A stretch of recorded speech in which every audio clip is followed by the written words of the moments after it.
Bonjour à tous, bienvenue sur cette chaîne. Comme d'habitude, pensez à vous abonner, à commenter, à liker, à partager. Je vous dis merci d'avance. Alors, il y a quelques jours, le président de la République a posé la question de la peine de mort.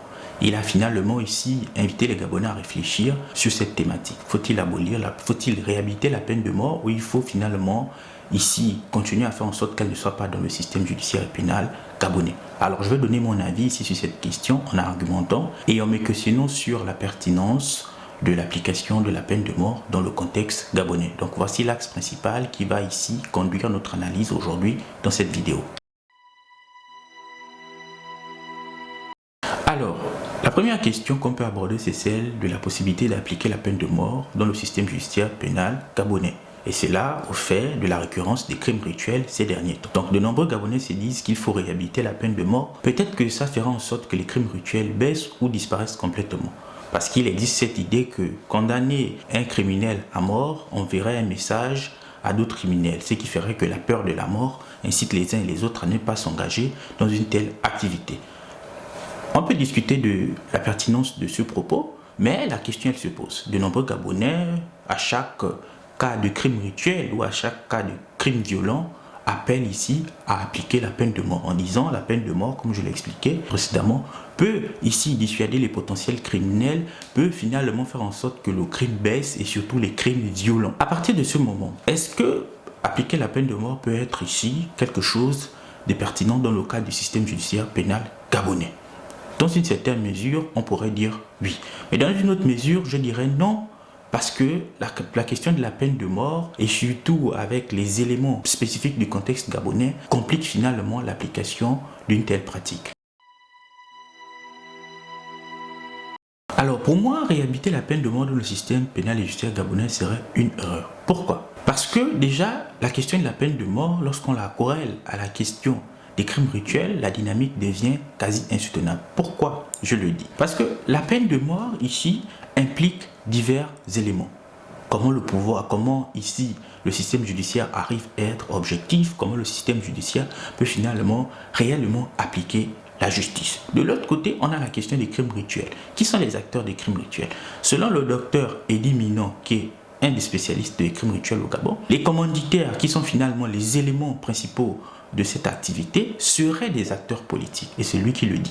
Il a d'ailleurs écrit un livre à ce sujet. Si les commanditaires qui sont des acteurs politiques, quand on connaît ici finalement la place des acteurs politiques dans la société gabonaise, l'influence qu'ils ont, est-ce qu'il serait finalement ici judiciaire d'appliquer la peine de mort? À partir de là, la question qu'on se pose, c'est que est-ce que la peine de mort ne va pas seulement cibler les moins forts, les plus faibles de la société gabonaise, qui sont en général des exécutants qui reviennent des quartiers pauvres, ou du moins qui sont des personnes pauvres en quête d'argent. Donc là, toute la problématique, elle est là. Appliquer la peine de mort, oui, mais dans quel contexte, avec quelle justice, et surtout, comment finalement on peut être sûr qu'on va condamner les véritables ici architectes de cette activité macabre qui sont les crimes rituels. Et là, ça amène à une question qui me semble être pertinente.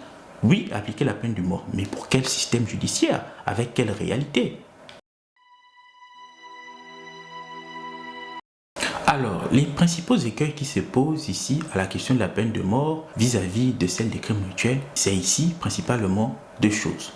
L'indépendance du système judiciaire qui va finalement nous permettre de nous questionner sur sa politisation. C'est-à-dire que oui, on va appliquer la peine de mort, mais si les acteurs principaux de cette activité seraient des politiciens, comment peut-on être sûr que la justice qui est finalement souvent aux ordres des plus puissants puisse s'appliquer de sorte que les vrais coupables soient exécutés? C'est cela la question, parce que le système judiciaire souffre de nombreuses tares. Je le disais, il y a notamment ici le fait que la justice n'est pas indépendante. La justice souffre de plusieurs influences, notamment celle du politique. Donc, si les acteurs principaux de ces crimes rituels seraient les politiciens, donc ils peuvent bien peser sur le système judiciaire et faire en sorte que les commanditaires ne soient pas ici mis à mort, mais la justice va seulement s'appliquer à des personnes qui sont les plus faibles de la société, c'est-à-dire les personnes démunies. Donc, on a ici la question de l'indépendance du système judiciaire, il y a aussi la question ici de la politisation de ce système judiciaire.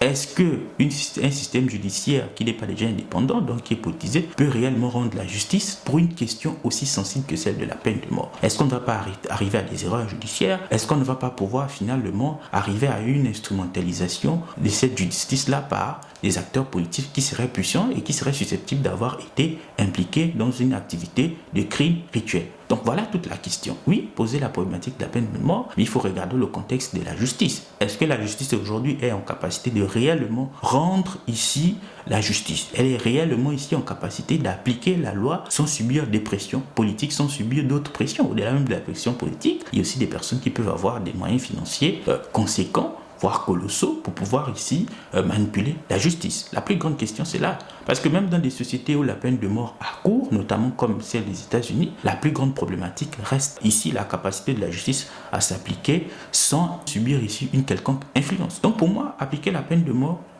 pourquoi pas? Mais il faut déjà voir le contexte ici social, le contexte ici de la réalité judiciaire du Gabon. Peut-être ici assainir le système judiciaire, être sûr que ce système judiciaire-là ne subit aucune pression, et puis à partir de là, ici, réfléchir à appliquer la peine de mort. Même là encore, un criminel de base, c'est quelqu'un qui est désespéré. Quand on prend un contexte gabonais, une personne qui est extrêmement pauvre, même face à la mort, elle ne peut pas reculer parce qu'il faut qu'elle puisse survivre. Face à une certaine somme d'argent, elle va nécessairement ici céder et s'impliquer dans une activité criminelle du type des crimes rituels. L'autre chose, c'est que si ces crimes rituels-là, ici, servent des acteurs politiques pour une ascension, est-ce que ça pourra s'arrêter quand on sait que la société gabonaise est extrêmement politisée?